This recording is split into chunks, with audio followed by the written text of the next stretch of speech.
नमस्कार मित्रांनो, आज दोन पालख्या निघणार आहेत. संत ज्ञानेश्वर महाराजांची पालखी आळंदीतून प्रस्थान करणार आहे दुपारी 3 वाजता आणि संत तुकाराम महाराजांची पालखी देवगावातून निघणार आहे. आणि कुठले कुठले मार्ग बंद असतील या व्हिडिओमध्ये आपण तुम्हाला सांगणार आहे. मित्रांनो, देवगावातून जी पालखी निघणार आहे संत तुकाराम महाराज यांची, त्यांची देवरोड मार्गे पालखी येणार आहे. त्याच्यामुळे पुणे बॉम्बे हायवे हा बंद असणार आहे. देवगावातनं पालखी निघली की चिंचोली गावामार्गे देवरोडमध्ये येणार आहे.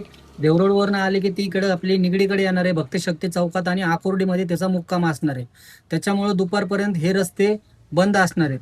आणि आपले संत ज्ञानेश्वर महाराज यांची पालखी आळंदीतून निघणार आहे, ती दिघी मार्गे विश्रांतवाडीकडे प्रस्थान होणार आहे आणि आपल्या आजोळ घरात त्यांचा मुक्काम असणार आहे. दिनांक 9 रोजी या पालख्या पुण्यामध्ये दाखल होणार आहेत. त्यामुळे पुण्यातील 9 तारखेला हे रस्ते बंद असणार आहेत. मित्रांनो, संत तुकाराम महाराजांची पालखी आकुर्डीतून प्रस्थान करणार आहे दिनांक 9 रोजी. तेथून आकुर्डीतून निघाल्यानंतर चिंचवड, पिंपरी, कासारवाडी, त्याच्यानंतर दापोडी, खडकी मार्गे नानापेठेत मुक्काम करणार आहे. तर पूर्ण पुणे बॉम्बे हायवे दिनांक 9 रोजी बंद असणार आहे.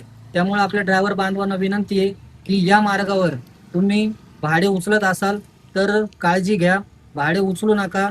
जास्तीत जास्त आपल्या हायवेच्या साईडला भाडे मारा, जेणेकरून वाकड, हिंजवडी, बाणेर, पाषाण, कोथरूड, वारजे त्या साईडला जास्तीत जास्त भाडे उचला आणि त्या साईडला धंदा करा. दिनांक 8 आणि 9 रोजी संत ज्ञानेश्वर महाराजांची पालखी दिघीतून निघणारे दिनांक 9 रोजी विश्रांतवाडी मार्गे ती नानापेठेत येणार आहे. त्यामुळे विश्रांतवाडी, येरवडा तो मार्ग पण बंद असणार आहे.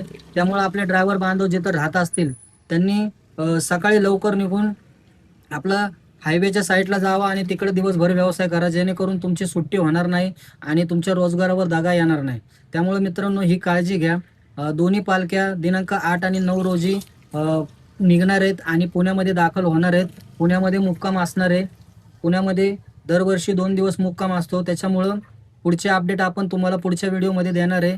तोपर्यंत काळजी घ्या. जय महाराष्ट्र.